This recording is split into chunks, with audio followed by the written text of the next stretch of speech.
Hi, and welcome to Parents Engaging Parents Beloved Community Check-in. My name is Erica Beverett. I'm here from Mount Laurel, just checking in with you guys in the community throughout New Jersey.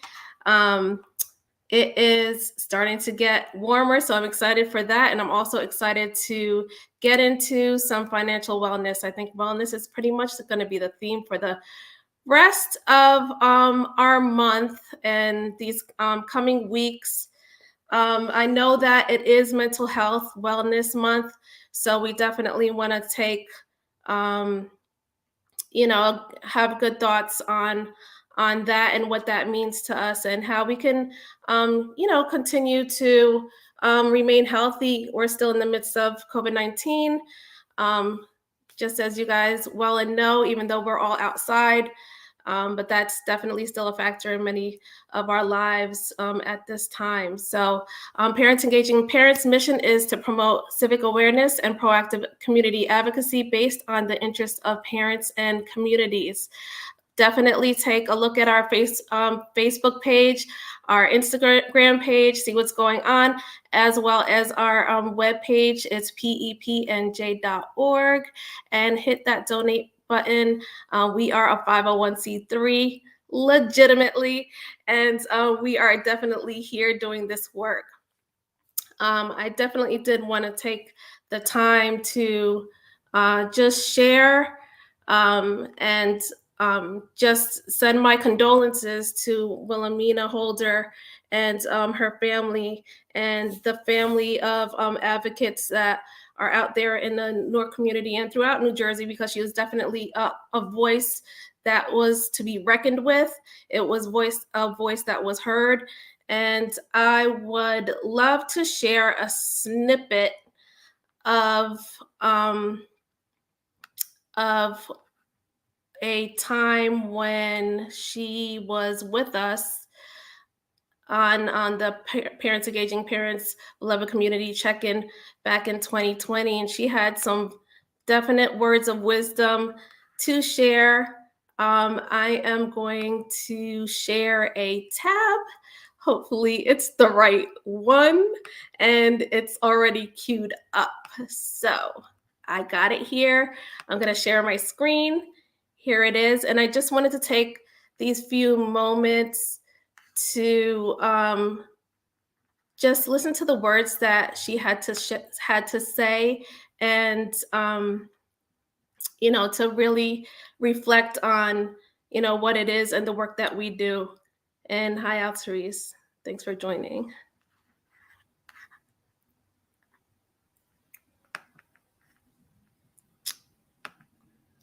Okay. Want to take too much of the floor, but I just wanted to set that tone of just where my headspace was at in today's check-in on how we really look at education and how it reopens, and are we going to pull ourselves up out of bootstraps, and where we at now with resources, where we at now with understanding, where we at now with knowing how this education system and how it was designed in the 1800s for who it was designed for, and how today, 2000. Pardon. I feel like if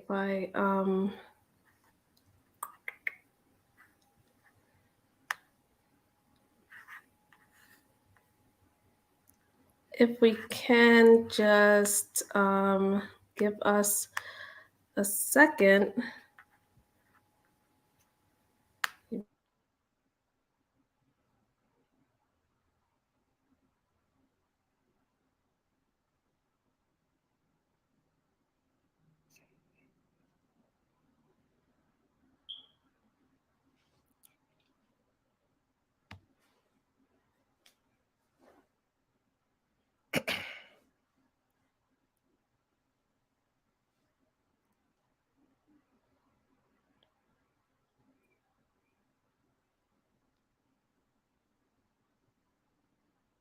And 20, how it should be designed and how it should be funded.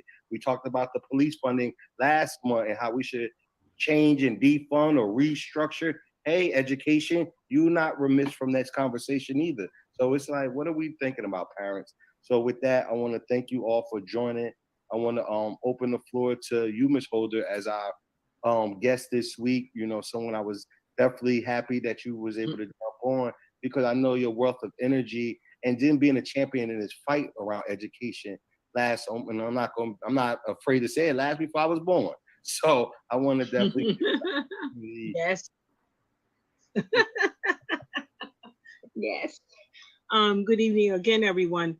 I was just thinking the one thing that we should be doing in terms of statewide. I remember years ago we were involved with a statewide organization called Bless, and what we were able to do is address equity or the inequities, and out of that came the Abbott rulings for children of color. We're in that space today. So even moving forward in terms of no matter what the education structure looks like, it is inequitable for children of color, especially for special needs children of color, especially for our African American males who still get suspended, who get punished severely, more so than others. I think we need to look holistically at what we need to do moving forward as a group, and to join as a coalition with other groups. And I think the first thing we need to look at is, besides the inequity, is to talk about reparations. What does that look like for us here in New Jersey? And that has to be a real conversation, because that would encompass educational opportunities, economic opportunities, socioeconomic opportunities, and other opportunities that should be created by people who built this country. 401 years, okay, of enslavement. We were physically enslaved. Now some of us are mentally in that space. And until we realize that, we have to move forward as a group to say, what will it take to free our children? My grandchildren now. As Altari said, he knows I've been in this fight a long time. When my babies were, a few of them are older than he is. And now I have grandchildren who are in high school and college bound. So we really need to have the honest conversation about what does equity look like in this state of New Jersey. And I don't mean charter versus public. I mean real equitable educational opportunities for children of color. And until we get our legislators, until we punish them, we elect them, but we don't punish them. And by that, I mean hold them accountable and say what our needs are. We need to now not only talk about begging to be at the table, it is our table, and we need to invite them to the table. We design our agenda. This is where we need to go. We're not beggars, have never been, but our position has been one of beggars, and is not due anybody's fault, except a racist system, but has not gone away. I'm very hopeful though, and I'm very optimistic about the condition we're in now, at least the situation around, the unfortunate tragedies that happen with the loss of all our Black brothers and sisters. But we have to capitalize on this opportunity at this moment to push our agenda in New Jersey. New Jersey still has too much inequity around education. It has not gone away. And I don't care who's the governor, I don't care how friendly they claim they are. Read between the lines when you look at the funding, you look at the housing patterns, and you look at the access to health, who gets sick, who doesn't get treated, etc. And as the young lady said, it's not just the teachers, it's the staff, it's the students, it's parents who will not be allowed in the buildings this year because of COVID-19. So how do we make sure that they have the technology to hold parent meetings? That's critical as well. You can't afford not to have parental engagement at all when your child's involved in something that you don't know what's going on in the school. So there has to be an accountability issue that we need to address. What does that look like? What do you want to see? What do you hope to achieve? And we need to be talking about that as a group holistically.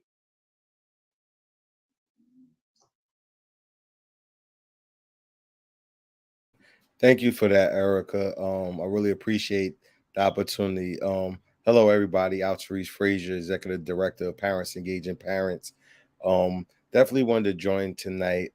Energy. Erica has been hosting a powerful platform for some time now, and now, unfortunately, that we lost such a strong advocate, such a strong leader in the fight for education and its reform for parent voice and the parent choice to be thoroughly understood and respected, and making sure parents have that, not just a seat at the table, but also have their own table to have our own guests to sit at and have an understanding of what we desire for education. To have Ms. Holder as a mentor or someone that I was able to grasp just her intellect and her history. You know, she's an ancestor to what I attempt to do when I push towards equity and inclusion in education and making sure parents are not token and leverage examples for education space and direction.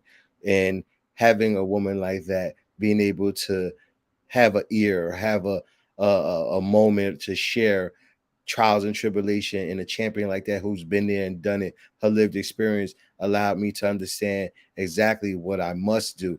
Not so much what I want to do, but what I must do. So when you see parents engaging, parents understand, ancestors like Ms. Holder are an example of why we are a Black-led organization driven by the choice and the direction and the interests of parents and community leaders across the state of New Jersey. And for her to come on our platform and share her voice and her energy to parents across New Jersey, it continues to be just one of the best shows and times that I had to share with the Parents Engaging Parent Network, but also share with the leaders who support me here at Parents Engaging Parents. So when you see Erica have hosting multiple guests, this is an individual who once again has the opportunity to just understand what true leadership and true advocacy is about, knowing the subject and being open to share the voice for others and push toward the narrative for change for our communities and definitely for our children in education, the families and the communities that need a forward progressive movement of knowledge and understanding. Ms. Holder was a true example of that. So I thank her for her words that evening. I thank her for her memory, and her ancestry will live on. And I send out my deepest condolences to her family and to her children, educators in their own right, and people who will continue to push her legacy. Please understand, Parents Engaging Parents is definitely an example of what her legacy has given, to leaders in the city of Newark, such as myself, and allowed me to share across the state of New Jersey. So with that, I bring Erica back, and I thank her again for allowing us to share some time to just listen to the voice of Miss Holder. Because Erica, we got to understand that when we lose ancestors like this and champions like this, the times when we have their testimonies in paper or in books or in audio, we want to make sure that we share that, because you heard what she said. We're not asking for permission. She shared that we're going to form our own table. She said that we're going to make sure that they understand the equity and inclusion that is needed. She's an inspiration of why I took that Northwestern University course on leadership and organizations for equity and inclusion, because we can no longer just continue to beg and ask for things we don't even understand, as much as we have to get an understanding and be intentional about what we share. So thank you, Ms. Holder, for so much of your leadership and your example. Yep.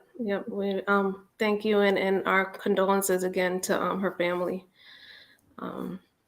It's a great loss, but she was a great gain to us as a community. So thank you. With that, we have a couple of updates as far as there is going to be a Healthy Kids Day that is going to be with East Orange YMCA. Parents Engaging Parents will be there. It is going to be on May 14th. Looking forward to that. It's going to be from 11 o'clock in the morning till 2 o'clock. And we're excited to be there. So we will be out there. I'm sure Miss Elise will be there with us.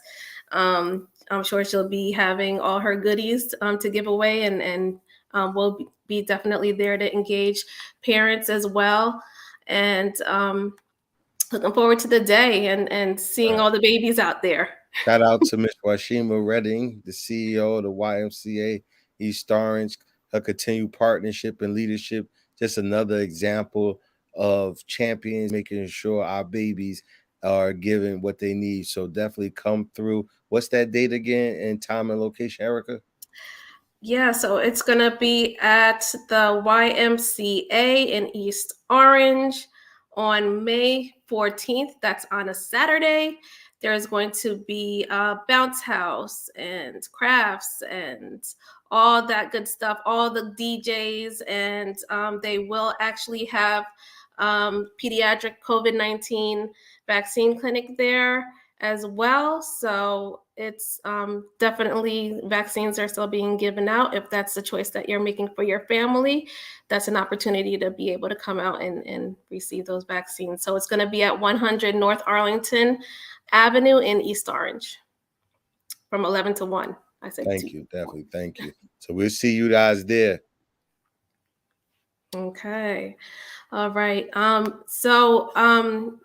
Today, our show is actually sponsored by Factory 11 LLC, which we're going to have on our platform with us today.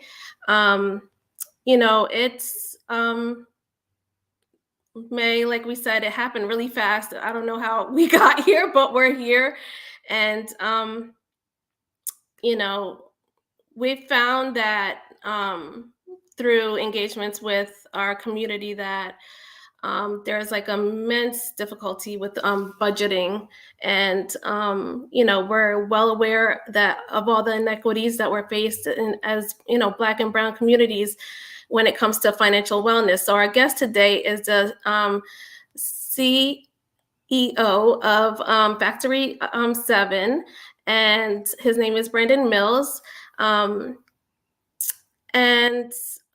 What he's going to do is share with us his journey to how he got to where he is today, and talk about some financial wellness, because we're definitely aiming to get exposed to the information and the conversations that are happening behind closed doors about finances and how to grow those finances and grow our money in a way that would grow our seedlings into generational wealth. We keep on hearing those words, generational wealth. Well, I think this is the guy that we need to be talking to, and we definitely need to be putting our monies together to get there with him. So I'm going to bring Brandon onto the platform. Hi, Brandon. Hey, how you doing? How we doing, Brandon? I'm well. How's everything going? Listen, man, we're trying to make $1 out of 15 cents. Oh, shoot. I'm trying to do the same. What's good? We're excited for you to be here and just helping our network understand, because this conversation, ladies and gentlemen, is not just going to be about checks and balances of bank accounts. We want to really talk about what we can really do with these coins, and then also this paper that folds up into our pockets, and these cards that we swipe a lot, So we want to definitely bring another example of what we look like and what we can do, because once again, we got to understand we can do this too. So Brandon, thank you for coming out. First and foremost, I want to thank you very much for inviting me here. This is definitely an honor. It's a privilege. And I'm grateful I'm now in the position where I can, give back, and I consider this God's work. So thank you for allowing me on your platform and being able to do this today. Where do I start? I out of fairness, I think I should let people know who I am, basically. I'm about to say, start with where you came from. Start with how, we like to do relational energy. So we want the people to relate to the individuals, because this ain't no corporate conversation. This ain't no capitalist conversation. This is a conversation about by us, for us, with us. And we want to let them understand where you come from, Brandon. So please share a little of that energy before we get into the meat and between us. All right, definitely. So, I'm Jamaican born and raised. I came to this country when I was 13. And it's the typical immigrant story. We come here, nothing in our pocket, live in the hood, deal with everything, and have to figure it out. So it happened that when I first came here, I had a great talent to play basketball. And people noticed that early because I was just naturally athletic. So I trained, and then eventually I made a name for myself on the AAU circuit. Big colleges wanted me, went to college, was playing, doing my thing, went to the point the NBA even had interest in me. So I was playing professionally overseas for a little bit, and my knee just started hurting me. And because of that, you know, that young mindset, that young mentality, I still just kept playing.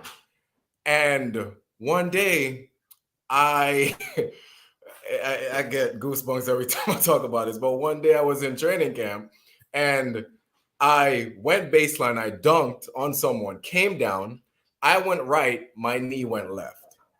And then I was on the floor and just, it was excruciating. Like one of the worst pains I ever felt. It was like a heartbreak, but in my knee. And then, you know, my agent at the time, he was like, you know, we're gonna come back from this. You know, you're gonna figure this out. You know, so 8.5 months of rehab, came back. This time I was working out with a gentleman who was a Knicks recruiter at the time, and was playing well, right? Won't believe what happened this time. Broke my kneecap. So I did all this rehab, everything, just to come back and break my knee. So at that time, I went into a mental spiral. I was in my early 20s. I was a kid. You know, this is all I knew. This is what I did for more than half my life. And it all went down the drain. So I remember, you know, I just felt so disappointed because in my culture, it's like you have to go to school, you have to have a good education. And I felt like, you know, I came here, I was trying to do something for my family, trying to elevate them, but, you know, luck wasn't on my side. So I remember after the surgery, I was home. This was about 4.5, 5 weeks after surgery. I was home. I was in bed. I was depressed. I didn't want to do anything. And my little brother at the time, he came up to me and he was like, bro, everything is gonna be fine. Mind you, the kid was only like 10.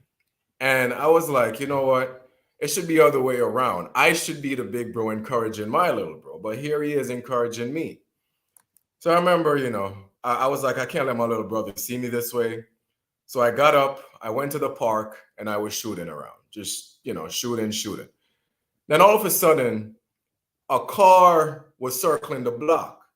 I don't know if anybody listening is a car person, right? And I'm gonna, it's a long-winded story, but I'm gonna wrap up so we could jump into things. But I don't know if anybody's a car person. But what happened was, it was a CL600. And back then, that was the car. You're driving that, it's like, oh my goodness. But in the neighborhood I was living, I'm like, oh, come on, this is a drug dealer, you know? So the car stopped. The guy came out of the car. I'm talking about this guy looked like everything I wanted to be. He had on a nice pinstripe suit, a big diamond bracelet, a big ring. And when the sun hit him, I was like, man, that's what I want to be one day. But in my head again, I'm like, you know, that's a big time drug dealer. Anyway, he started walking over to me on the court where I was shooting around, and my heart started racing. I'm like, God, please don't let this man ask me to come work for him or sell drugs. So this man walked up. He was so polite. He's like, excuse me, young man, do you know where 157 is? I will never forget that address. And I was like, yeah, you just go here, you make a left, it will be right there. And then he's like, okay, excellent. So he was like, okay, excellent. Thank you so much. Then he walked off, then he paused, then he came back. When he walked off, I was like, oh, thank God. But then he came back. My heart started racing again. Then he came up to me. He's like, have you ever thought about making extra money? I'm like, doing what? Then he was like, well, I run an e-commerce business where we market vitamins, supplements, and I also teach young men how to be entrepreneurs. Here I am in my 20s. I've never been approached about a business plan before, never heard anything about sales, nothing like that.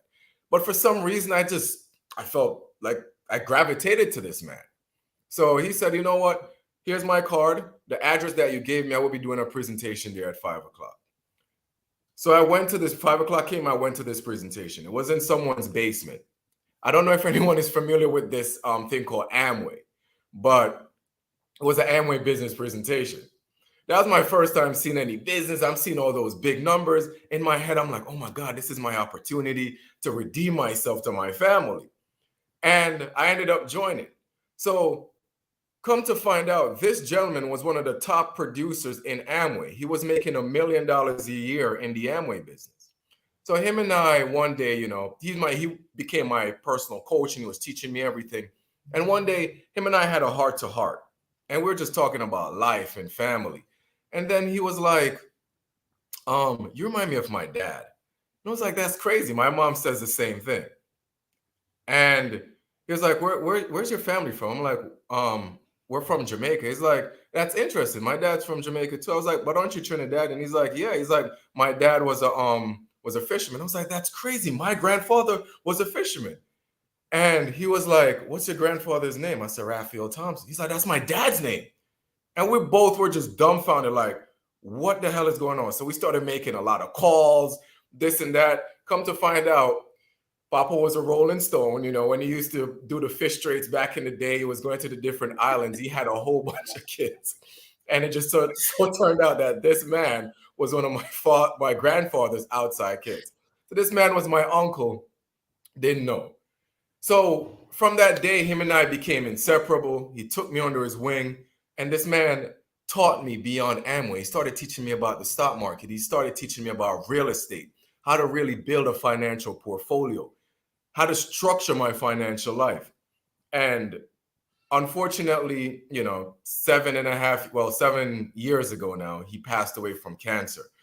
And that up till this day, you know, I think about him, it hurts. But listen, just like the lady that was on before, that was talking about education, she's an ancestor, she's an angel now. And my uncle is now an ancestor and an angel. And if it wasn't for that encounter in the park, if my little brother didn't touch me on my shoulder that day and say, bro, everything is going to be all right, and I didn't go to the park, I don't know what I would be doing with my life right now. So that's why I'm here today. And that's why I continue doing the work that I do. So, you know, going forward, wealth is an issue in our community. And it's not necessarily our fault. It's what we have been taught and what we have seen all our lives.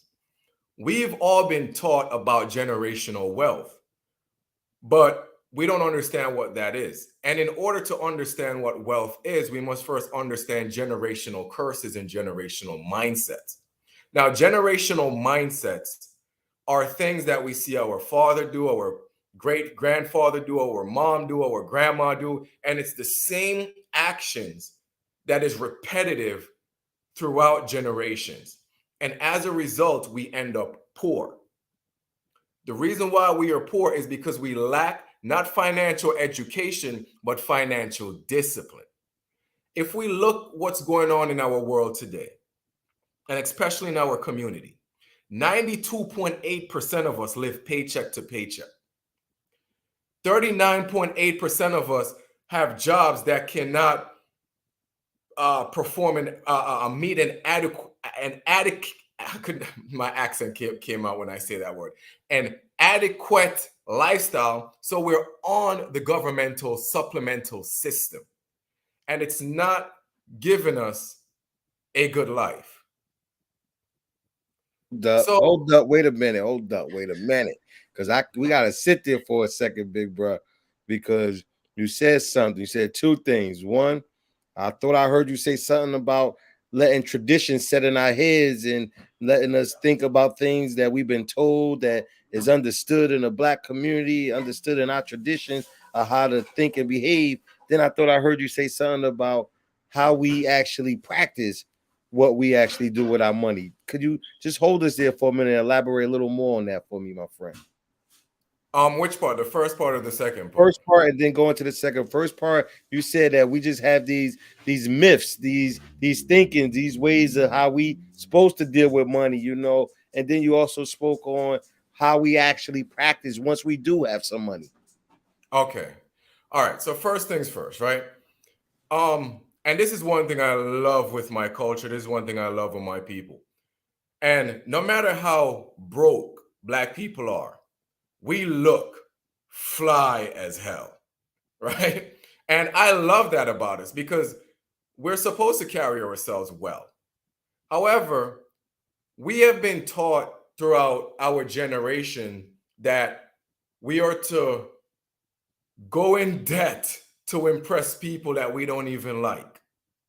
It's in the songs, and it's in our communities. We spend so much money buying things that we cannot afford.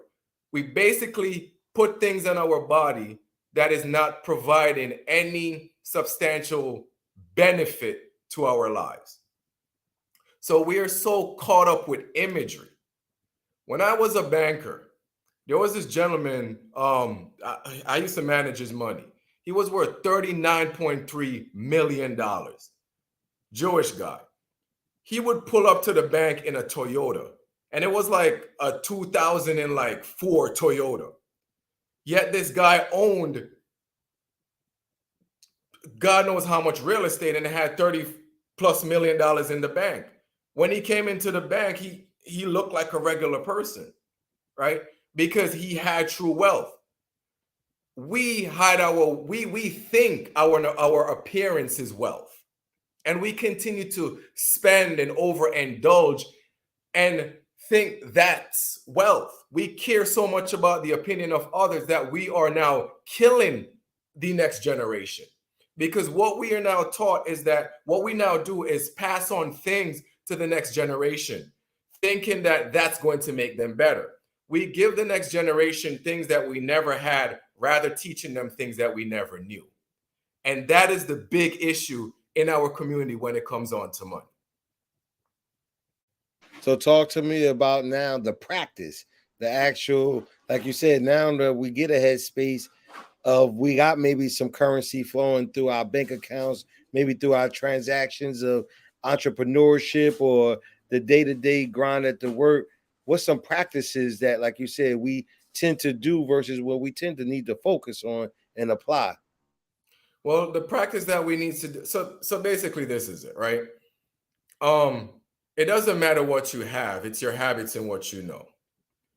So for example, I've, being a ball player, and now me running a hedge fund and having managed professional athletes. And you try to blow past that real smooth, managing a hedge fund. We're gonna double back on that, but go ahead.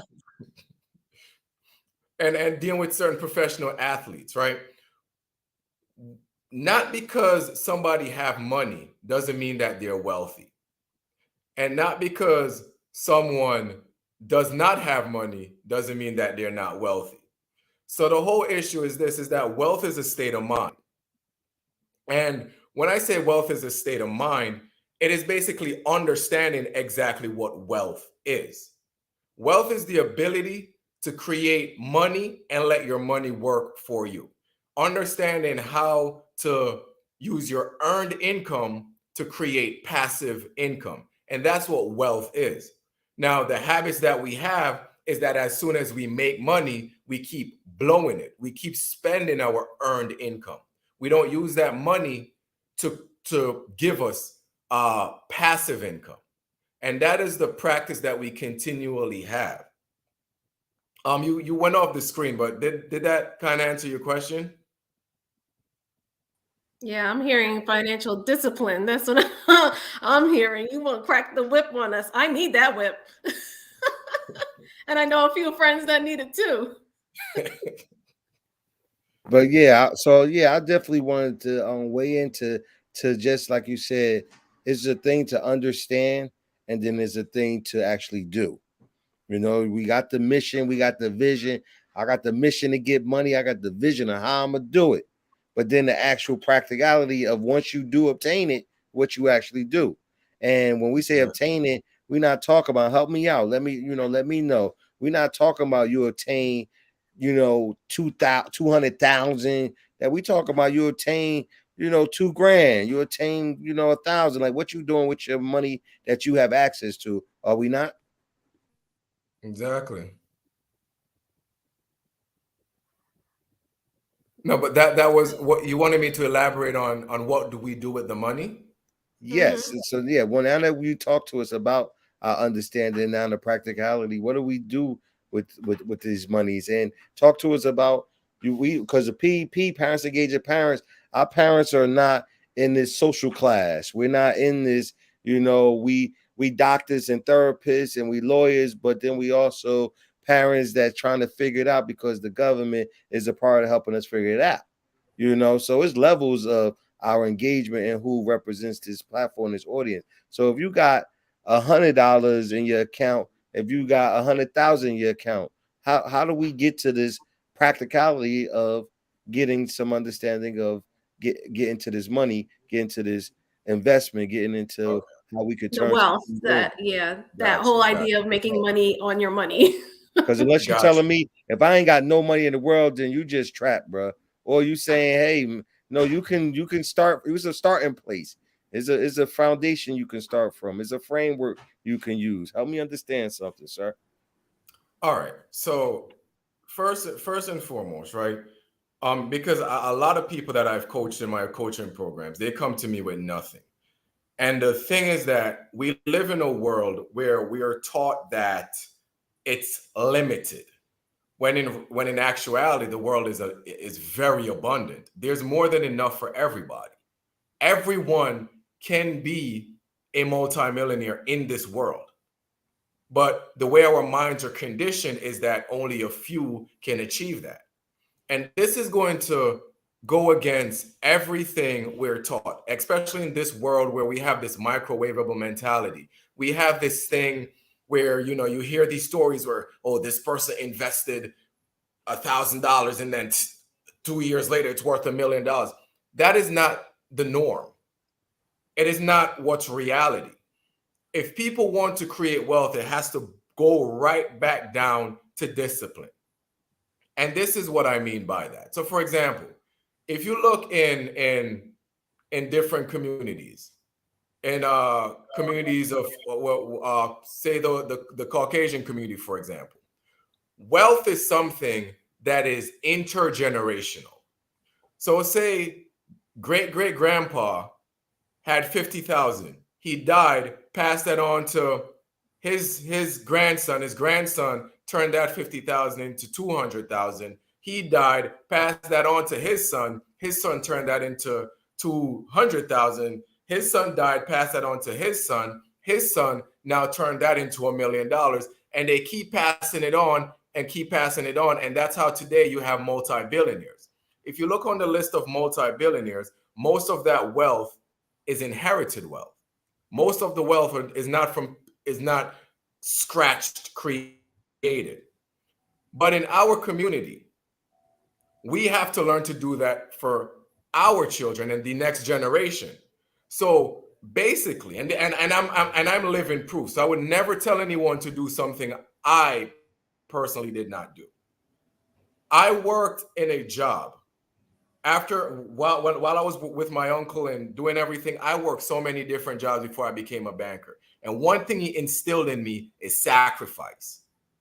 For 8.5 years, and I wrote this on my newsletter. If anyone wants it, I could send it to them.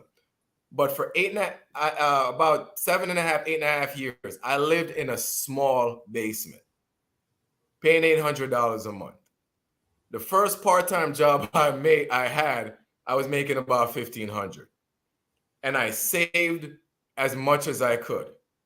And then when I started working different jobs and moving up, I didn't go on vacations. I didn't drive any new cars. I didn't buy any lavish clothes or anything like that. I literally saved everything.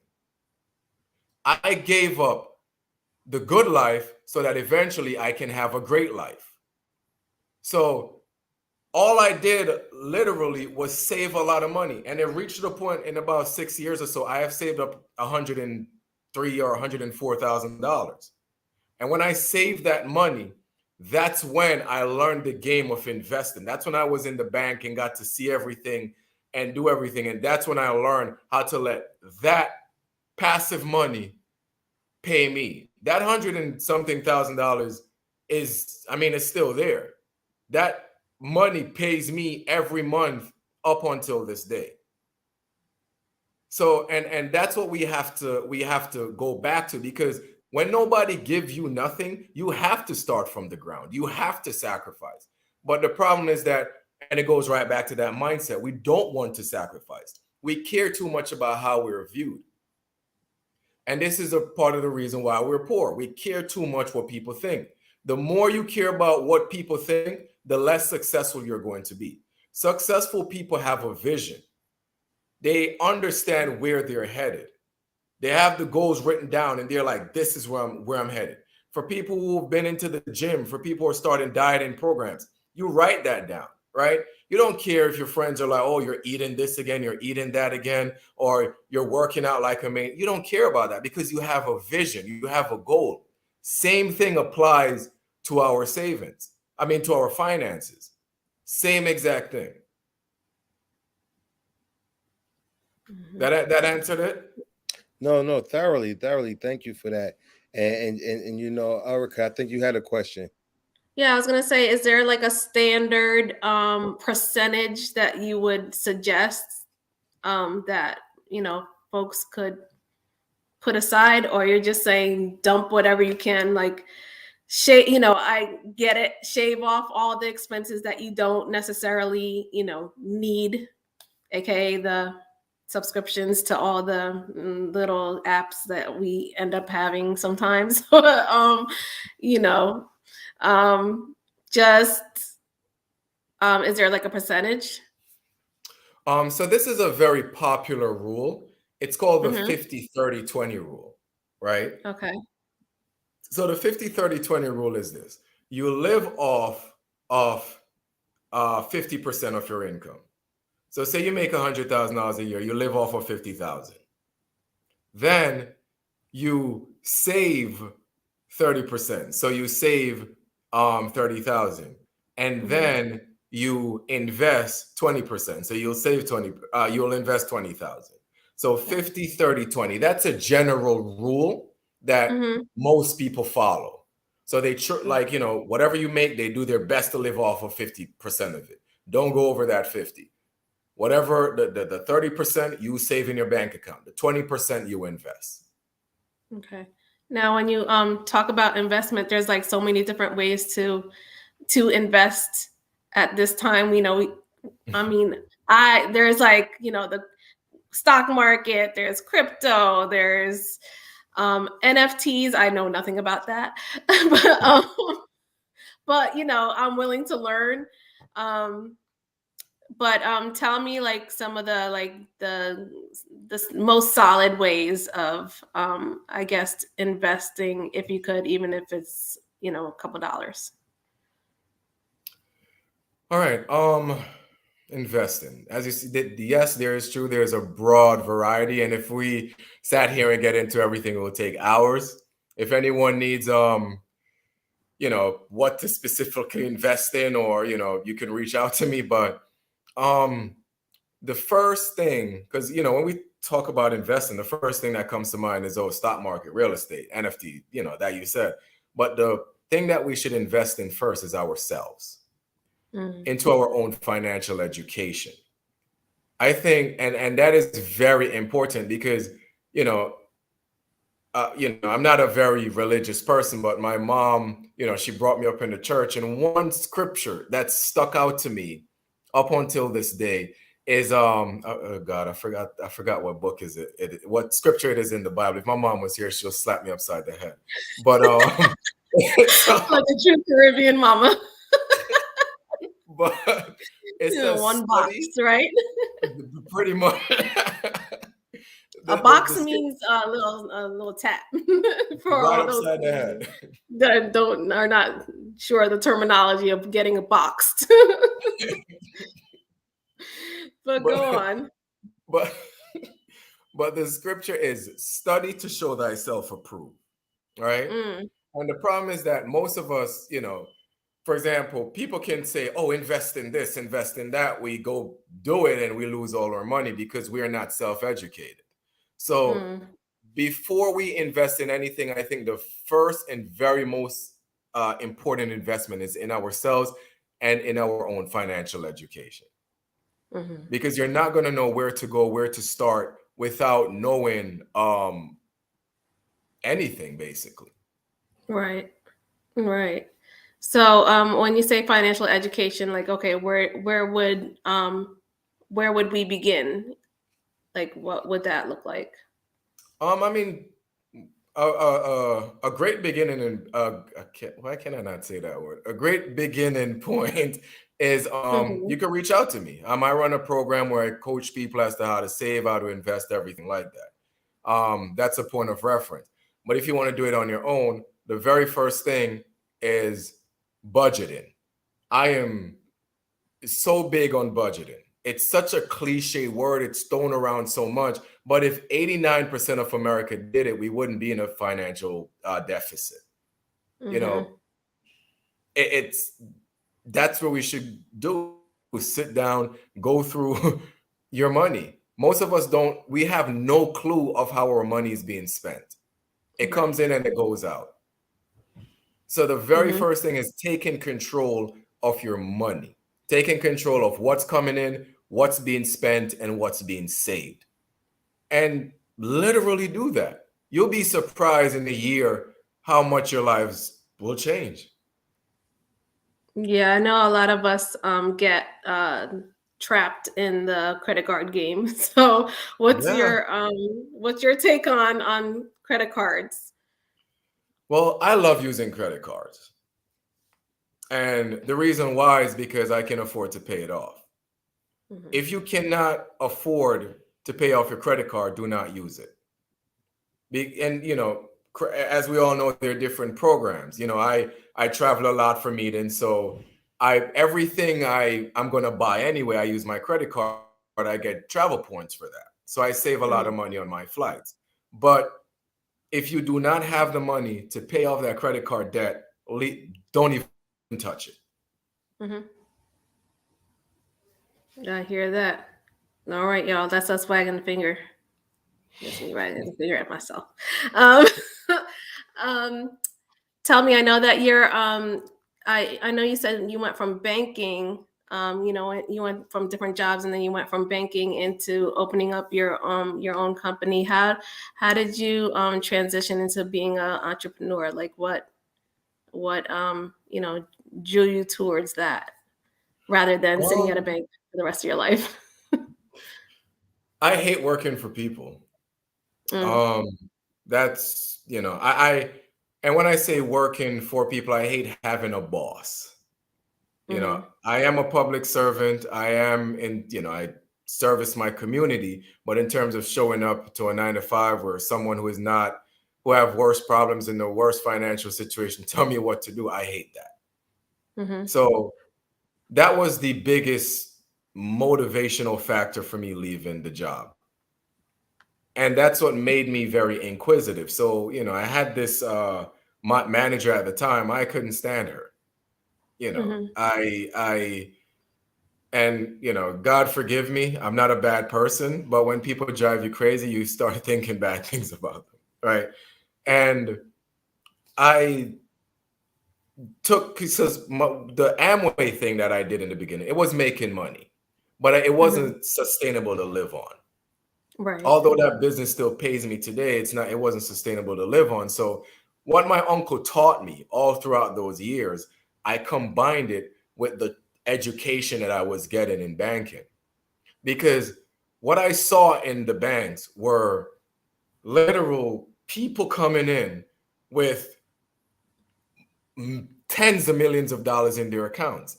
And in the corporate world, you're taught not to ask questions because it's unprofessional.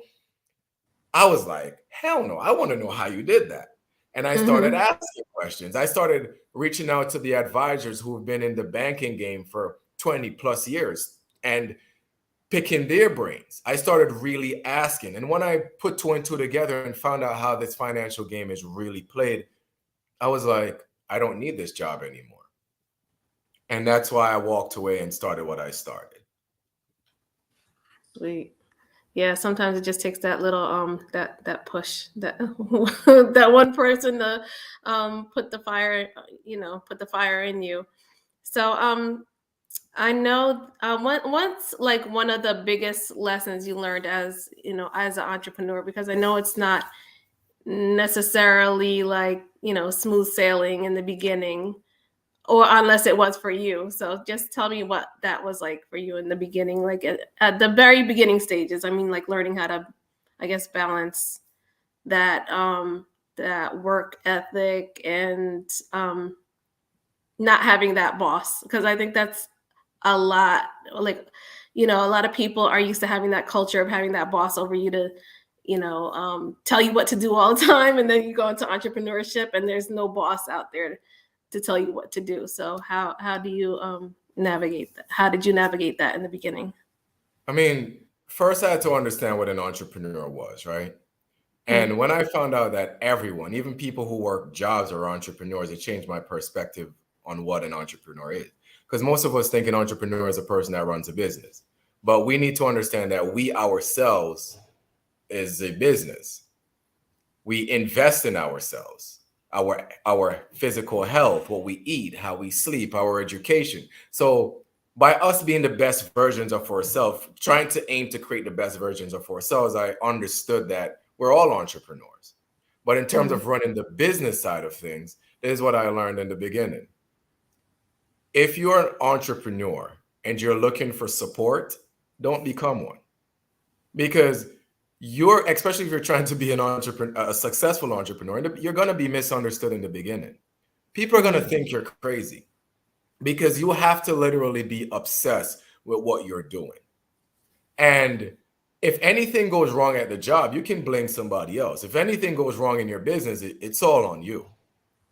So mentally, you have to be like steel to be an entrepreneur. You have to go through the ups and downs, the days when clients cancel on you, the days when you think you're going to close this deal and it doesn't get closed, the days when you're fretting because you're like, oh my God, I invested and all the money is down. You go through so many emotions in the beginning, and it's going to really test you. You're going to lose friends. I've seen situations where, for example, me in the beginning, the girl I was dating left me, right? Because you're so misunderstood. It's a hard path. But if you stick to it and that vision, because that entrepreneur vision, it's God that put it in you, and you trust that vision and you continue to build on that, the sky's the limit. So that's what I had to learn in the beginning. Yeah, I hear you on that. I think it goes back to that whole, you build small, and it's like for looking, it's either, you want that wealth and that growth, or you want that temporary type of thing. So yeah, that's definite. So did you I know that you said that you encourage your clients to be financially disciplined. Like, what are one of the, I know you said budget. Can you give me like do you have like 5 or a few key things that you have your clients concentrate on in terms of being financially disciplined? First thing is I always start them off with saving, right? Because if you cannot practice the habit of saving, you're going to be broke forever, right? So I get people to the point where they have 10, 20, 30,000 in their bank account and they still feel broke. So that's the first thing, that financial discipline, having savings and understanding that you don't touch that savings for nothing. The second thing is life insurance. That's something that we don't talk about in our community a lot. And believe it or not, in the early days, life insurance was actually how a lot of people that don't look like us got wealthy, because it was money that kept being passed on along with the house and things of that nature. It's a whole history on that. Life insurance. Our community is so underinsured, it's ridiculous. The next thing is our retirement. And retirement is not necessarily like, when we think of retirement as having money for when we're old, but a nest egg of investments. And then last but not least is having them focus on passive income, money that works for you while you're sleeping. Yeah, let's talk about that passive income, because I've been hearing those words a lot lately. And I'm hearing it in the crossroads of, build this website and you can sell these things and you can make passive income. And I'm like, no. So tell me what that world is of passive income in your interpretation of it. So passive income is people have, all right. So for example, this is passive income. Michael Jackson has been dead and rest in peace to the king. But he's been dead for 10 years, 11 years. Mm-hmm. But last year, his estate did over $1.6 billion. Now, how can a man who is dead make more money than all of us combined? Because the work that he did continued to pay for, to pay his estate. So same thing with an actor. If an actor acts in a movie, every time that movie is played, they get a check. So passive income is basically this. You build something and then you keep getting paid for it. Easiest example is real estate. You buy a house, you put a tenant in it. Your mortgage is $1,000, but the tenant pays you $3,000, right? So after paying the mortgage, how much you have left over? $2,000. So every month you have $2,000 coming in for the rest of your life. But you spent months, weeks fixing up this house, rehabilitating it, everything like that, getting it to a livable condition, and you throw a tenant in there, that tenant pays you for the rest of your life. So that's what passive income basically is. Okay. Well, I thank you for that. For some of us, that is there any other avenues other than like having real estate that works for you, that like, are those things real as far as we see on those sites where you can make all this money? Is that real for some people, or it's just not really it's more of a gimmick? No, there are a lot of things that are gimmicks, but the easiest way you can create passive income, believe it or not, is in the stock market. And when we hear stock markets, we hear stock going up or down, but there's so many techniques. And this is why it's important. Again, I tell people, invest in your education. There's so many techniques where, I have clients, for example, they work 5 minutes for 1 week and they'll make $20,000 for that week. It's the easiest place to create passive income. And, the stock market, and me being in the hedge fund game, it's the easiest way, in my opinion. But the trick is being able to come up with the earned income first, being able to come up with the money first to invest. Yeah, no doubt. I know that Al Therese had asked a little bit about that hedge fund energy. What were the questions that you had, Al Therese? Oh, nah, let's go. Because first of all, how many of us even know what the word hedge fund mean? Then somebody to manage it. So we obviously know what the word management means, or manager, hopefully somebody that's taking care of things that we own, something that we hold dear to us. They helping us manage these things, helping us organize them. But what does a hedge fund manager do? And share to us even how a Black man could possibly be in that space. So what is a hedge fund manager, and then how does a Black or brown person even get in that space? A hedge fund manager basically manages people's finances with the expectation that the person will get a return on their investment. So, for example, say you invest $10,000 with this person, you're expecting a 10% return till you get $1,000 back, right? But most hedge funds, they don't have guaranteed returns. That's 99.9% of hedge funds, because it's very expensive to run that kind of hedge fund. So they basically do what the market does, and you get what you get. In my hedge fund personally, whatever you invest, you get a guaranteed 25%. And, that's conversation for another time for anyone who is interested, but that's how it basically works, Now, the thing with me being a Black man, obviously this is a white male dominated space. And I got into this game when I wasn't even 30 yet, so I was not respected. when I was raising money, doing everything, people obviously laughed. But there's this saying that in order to play amongst them, you have to be twice as good. And that's, that goes right back to education, right? You have to know what you're doing. I did the research, I did the education, and you also have to be very tough, because if you're not, people will walk on you in this game.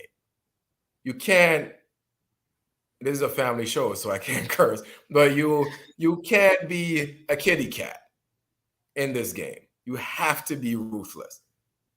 And not ruthless in the sense of being unethical or immoral, but unshakable in a sense, because you're going to be faced with challenges. Yep, you're muted.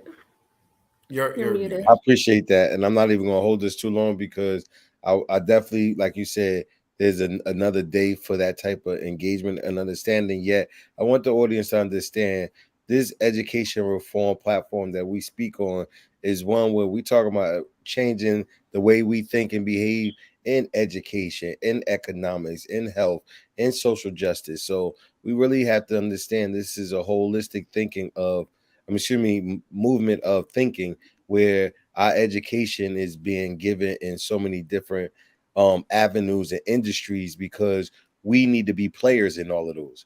There's so many different industries and opportunities that we need to be players in the education that Brandon spoke about early is needed. The discipline is needed. So this platform, Parents Engage a Parent, is one where, as we want to advocate for the change that we want to be and we want to see, we have to inform ourselves with the proper information, and also make sure that we put our dollars behind our actions and put them in the right direction. As you see on this circle, we have a for-profit and a non-for-profit giving out free information, but that free information is a cost. So please donate when you get a chance. We have a button at www.ppnj.org, and my friend here at Faculty 7 LLC has a platform for you to invest in and to see your coins and your dollars fold up into opportunities that your children could benefit off of. So we want to definitely let you see the collaboration of the private sector and the civic sector coming together, and the government is not here because we don't need them in this conversation about us. So any last words, Brandon, you want to give to our listeners and to the people who who really want to understand how we can be a part of that generational wealth we know we need to have for our children? Just two things. I always tell people, look at yourselves and remember when you were kids, remember what you went through, and be the adult that you needed as a child. That's the first thing I always tell everyone. And secondly, the more you learn is the more you earn. So never stop learning. And applying. Bingo. And applying it. Bingo, bingo. All right. So three things. Well, and apply.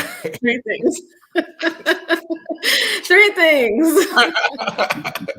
That's why I call it mission, vision, action. Action. Okay, thank you, Brandon. And again, please take a look at what Brandon's doing. His website is Factory 7 LLC. That's Factory FACTORY 7 SEVEN LLC.com, and see and connect with him. You see, he's like so open, so willing to help and engage, and we really appreciate you and your time that you gave us with us today. And also, please just definitely donate to Parents Engaging Parents, PEPNJ.com, and hit that donate button. Thank you so much again, Brandon, for joining us today, and we will see you next week, everybody. Have a good night. Thank you so much for having me. Thank you. Thank you. Thank you for joining us. Thank you, Brandon.